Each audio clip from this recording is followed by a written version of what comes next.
इसी माटी को हिंदुस्तान कहते हैं। जो दुनिया में सुनाई दे उसे कहते हैं खामोशी। जो आंखों में दिखाई दे तूफान कहते हैं। कि वो जो दीवार का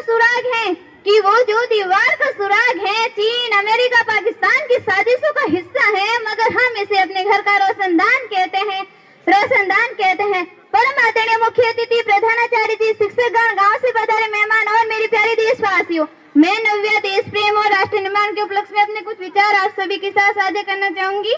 आजादी का असली मतलब वही समझ सकता है जिसने कभी गुलामी की हो। हम सौभाग्यशाली हैं कि हमने स्वतंत्र भारत में जन्म लिया।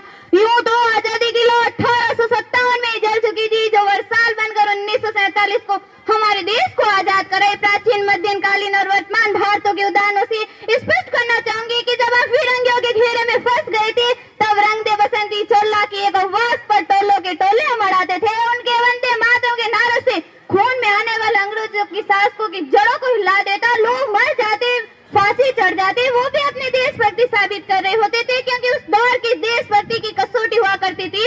उसके बाद 62, 65 और 71 में अपना सुहाग हुआ देने वाले औरत जब घर के हालात ये हो जाया करते थे कि प्यार भी भरपूर गया, मांग का सिंदूर गया, प्यार भी भरपूर गया, मांग का सिंदूर गया, नन्हे ननिहालों की लंगोटियां चली गई, छोटी छोटी बेटियों की छोटियां चली गई, बाप की कमाई गई, भाई की पढ़ाई गई, एक ऐसा विस्फोट हुआ पता ही नहीं चला, पूरे जिस्म की बोटियां चली गई। आपके लिए तो आदमी ही मरा है साहब, किंतु मेरे घर की तो रोटियां ही चली गई। ये वाले हालात पैदा हो जाने के बावजूद भी एक माँ अपने बेटे को सरहद तक भेज देती दुश्मनों की ध्वजा उड़ाने के लिए, और उसे पत्र लिखकर भेजा करती थी कि अम्मा ने पत्र लिखा है बड़े ही चाव से, अम्मा ने पत्र लिखा है बड़े ही चाव से, पुत्र मेरे ना घबरा जाना, एक इंच भी पीछे ना हटना, चाहे इंच इंच कट जाना। इस प्रकार पूरा परिवार अपनी देशभक्ति साबित कर रहा होता था। तब देश बलिदान मांगता था, मर जाने को कहता, मिट जाने को कहता, फांसी चढ़ जाने को कहता। परंतु आज देश मर जाने को नहीं, मिट जाने को नहीं, फांसी चढ़ जाने को नहीं कहता। मेरे विचारों से यदि कोई व्यक्ति अपना काम पूरी ईमानदारी, मेहनत और लगन से करे ना, तो वही सबसे बड़ा देशभक्त है।